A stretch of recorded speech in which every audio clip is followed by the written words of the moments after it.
नमस्कार दोस्तों, एक बार फिर से आप सभी का मैं बहुत बहुत स्वागत करता हूं। दोस्तों, भारत बंद की सफलता को लेकर कैसा रहा भारत बंद, इसको लेकर अभी अभी मायावती जी ने दोस्तों पहली प्रतिक्रिया दे दी है।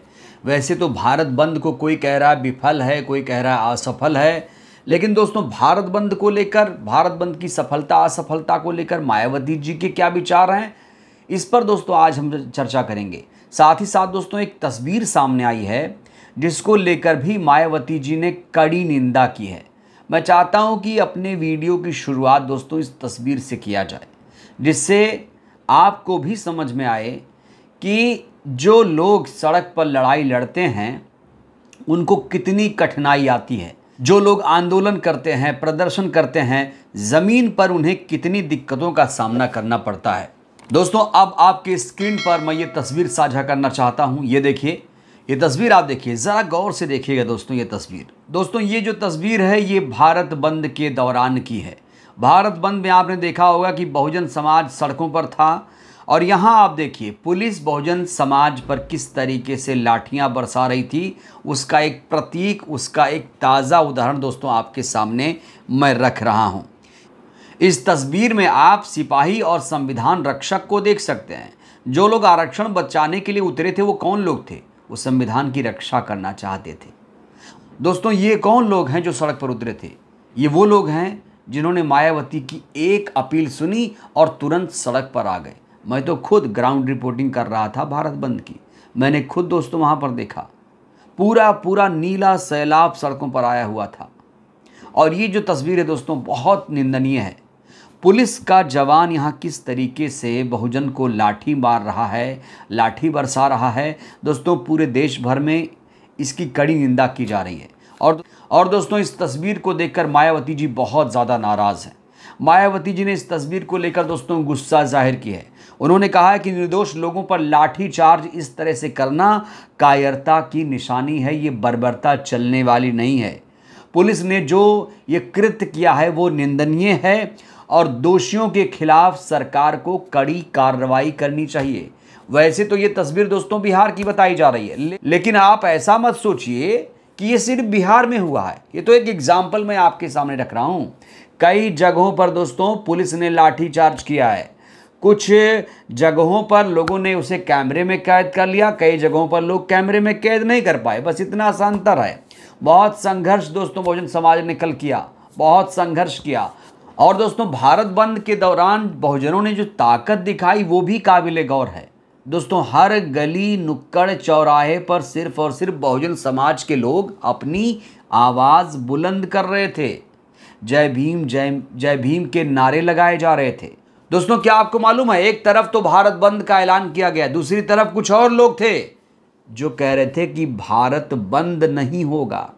कौन लोग थे ये? आप खुद ब खुद समझ सकते हैं दोस्तों ये कौन लोग थे। आपको मुझे बताने की ज़रूरत नहीं है। जो लोग सड़क पर नहीं थे वही वो लोग थे, वही मनुवादी लोग जिन पार्टियों को बहुजन समाज वोट देकर सत्ता में बिठाता है, यही उनके ये समर्थक थे जो कह रहे थे भारत बंद नहीं होगा। जबकि भारत बंद का जो ऐलान हुआ था बहुजन संगठनों ने बुलाया था, बीएसपी ने इसका नेतृत्व किया था। डंके की चोट पर मायावती जी ने दोस्तों इसका समर्थन किया था। लेकिन दूसरी तरफ कुछ ऐसे लोग हैं असामाजिक तत्व जो कह रहे थे भारत बंद नहीं होगा। दोस्तों भारत बंद का मतलब क्या है? भारत बंद का मतलब ये है कि जो ये फैसला आया है हम इसका विरोध करते हैं। पूरे भारत के लोग इसका विरोध करते हैं और बहुजनों की एक बड़ी आबादी ने इसका विरोध किया, विरोध दर्ज कराया, विरोध दर्ज भी हुआ। दोस्तों इस आंदोलन में खास तौर से बहुजन समाज की जो भागीदारी है, जो एकजुटता रही, उसको लेकर मायावती जी गदगद नजर आ रही हैं, गदगद नजर आ रही हैं। दोस्तों मायावती जी ने भारत बंद को सफल बता दिया है। भले ही कुछ लोग ये कह रहे हैं कि भारत बंद असफल रहा, कुछ नहीं हुआ, मिला जुला असर रहा, लेकिन दोस्तों अभी का मायावती जी का बयान सामने आ चुका है। मायावती जी कह रहे हैं कि भारत बंद सफल होने की सभी को बधाई, सभी को शुभकामना। तो दोस्तों जो लोग भी भारत बंद में शामिल हुए थे उन लोगों को मायावती जी ने हार्दिक बधाई दी है। साथ ही साथ कांग्रेस पार्टी और समाजवादी पार्टी के उदासीन रवैये को लेकर भी सवाल खड़े किया। क्यों? क्योंकि ये लोग भी भाई SC ST का वोट तो लेते हैं, बीजेपी भी लेती है, लेकिन जब फैसला इनके खिलाफ आया तो ये पार्टियां घर में क्यों बैठी रहीं, ये बड़ा सवाल है। क्या बहुजन समाज की ही सिर्फ जिम्मेदारी है आरक्षण बचाने की?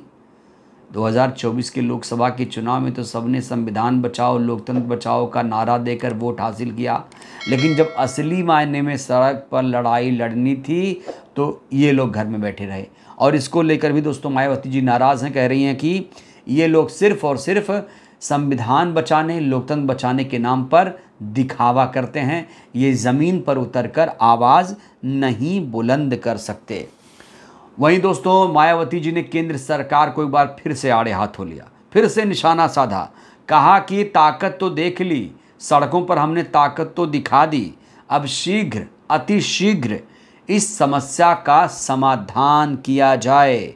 ये मुद्दा छोटा नहीं है, गंभीर मुद्दा है, संवेदनशील मुद्दा है, इसलिए इस संवेदनशील मुद्दे पर राजनीति नहीं होनी चाहिए, क्योंकि ताकत दिखा दी गई है सड़क पर।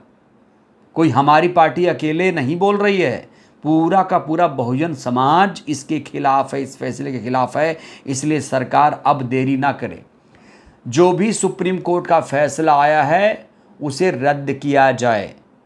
दोस्तों आपको बता दूं कि सरकार के पास सुप्रीम कोर्ट के फैसले को भी रद्द करने की ताकत होती है, क्योंकि सुप्रीम कोर्ट का जो फैसला है वो संसद में संविधान संशोधन बिल लाकर बदला जा सकता है। ये छोटी सी मांग है, लेकिन सरकार दोस्तों अपनी जो हठ धर्मिता है वो दिखा रही है। सरकार लगता है अभी भी नहीं चेती है। बहुजन समाज ने एक सुर में कह दिया है कि जो बीजेपी है या RSS है ये बहुजन समाज को बांटने का काम करता है, लेकिन अब जो बहुजन समाज है वो एकजुट हो चुका है। तो दोस्तों सरकार नहीं चेती तो उसका खामियाजा उसे चुनाव में भुगतना पड़ेगा।